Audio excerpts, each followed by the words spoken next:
This is Jared for Into Boxing. Delighted to be joined for the very first time by Eddie Hearn. Eddie, how are we? Fantastically well, thank you.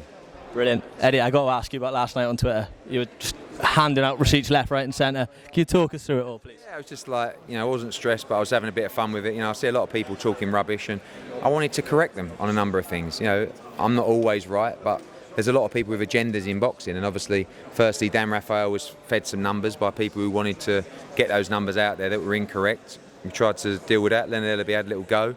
He had to be put back in his box, and Ludabella, the stuff about Boazzi. So everyone's got their opinions, but we wanted to fight our corner and let everyone know our point of view as well. So I think Leonard Ellerbe got the biggest brunt of it, and I think he threw the towel in pretty early. You mentioned about him, not doing big shows and all that lot. Is there still a bit of respect for Leonard Ellerbe for what he does in the business still? You just feel like you do it better? There's no respect from him in terms of what we're doing. And again, it doesn't take a genius to look at what he's doing versus what we are doing in boxing. It's a complete different stratosphere. I respect what he does. I think he's done a good job with Tank Davis. But to not give me any respect for what we're doing globally in boxing, to come over to America and sign Canelo Alvarez and do Canelo Triple G and Bivol and Callum Smith and break the attendance record, and then go around the world to Abu Dhabi, Australia, UK, Mexico, Italy, Spain.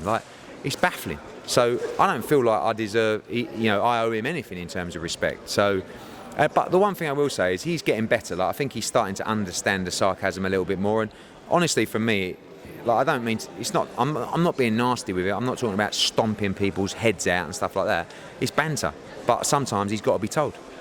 So say you were on a bit of a roll, like you said, started Dan Rafael. Fed numbers, it was about 500 to 575,000 pay-per-view buys Canelo Golovkin. You've come back, I think we've read the figures now, 1.06 million. What was going through your head when Dan Rafael started throwing that about? Disappointing, because Dan doesn't work for a major media outlet now. He can really say what he wants.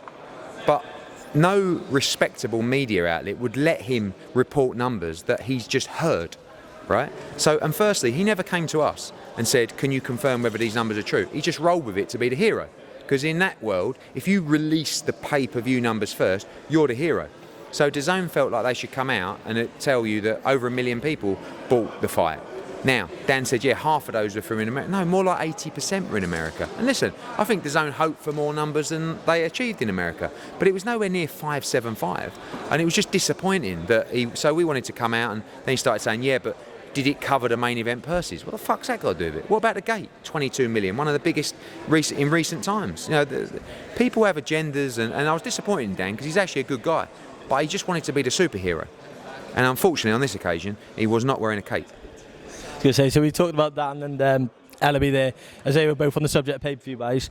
Ludabella came in about the VADA testing side of things with John Pascal and Joshua Boazzi. First off, can we, the IBF release yesterday, it's not going ahead now. Could you give us a bit of insight why it's not going ahead before we go on to Bella? When you win a purse bid, you have 14 days to deliver the signed contracts to the IBF. We didn't hear from them until the 13th day in the evening, and they decided to send the contracts. And then they knew that the deadline was due the next morning. We told them from the start, I said publicly, we will take the fight as long as VADA testing is in the contract. Not, yeah, we'll do it once you sign the agreement. So we came back on the agreement. We didn't go past the deadline because the IBF was still giving us time because of the lateness of that being sent. And we went back and said, we want VADA testing. We've said it from the get-go. Time's up, blah, blah, blah, blah, blah. But at the end of the day, there's a number of games being played. They say that VADA testing was not an issue, but yet wouldn't put it in the contract. And that fight was not cancelled because of me or 258. It was cancelled because Joshua Boazzi would not take the fight unless VADA testing was in the contract. And he's 100% right.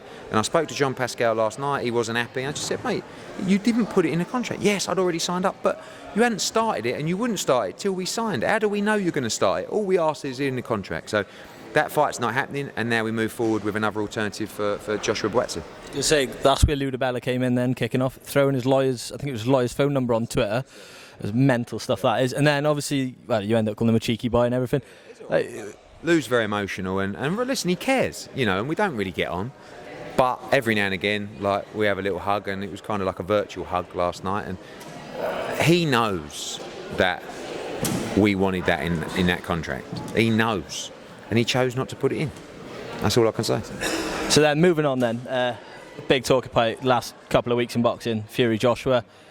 Have we got any update on that? Last we knew, I think Josh was receiving the contracts. Is there any update from yourself? We received the contract. It wasn't quite in the format that we hoped, but there's been progression since then, and we've been very proactive with Queensberry to try and get it in a good place, and it's getting in a better place. Still a long way to go. Still conversations to be had with a broadcaster, but everyone's keen to try and make it happen. So, like with it, as lately, it hasn't really been spoken about since Joshua received the contract. Exactly. Does it help a lot as a promoter side that it's not being discussed online? It's a good thing, because I think we kind of said with Queensberry, look, let's not be giving interviews left, right and centre. We're working away. We want to try and make it happen. So that's what we'll do.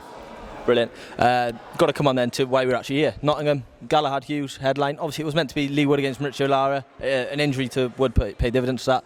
So Hughes Galahad, though, it's a fight that could probably headline any bill, really. It would have, and so's Harper against Rankin. So that's why we chose to go ahead with the event. You know, a lot of fighters here who have big ambitions. Some can win world titles on this card as well. 2 really good fights. A lot of our GB prospects in big step-ups as well. And it's intriguing, you know, for Maxi Hughes, he's looking for that big title fight. Kid Galahad's coming back from a knockout defeat to Kiko Martinez. Terry Harper's moving up about 7 divisions to 154 pound, trying to become a 2-division world champion. On the subject of Maxi, Maxi Hughes, actually. Maxi Hughes and Kid Galahad. Obviously, you said Galahad's going up 2 weights. Hughes said he wants the Ryan Garcia fight. Could that be an option for the winner of this fight on Saturday? Yeah, for sure. Look, I think Ryan Garcia will be trying to make the tank fight, but whoever wins this fight's in a great position for big fights at 135 pounds. Absolutely. Eddie, thank you very much for your time. Catch up with you in the week.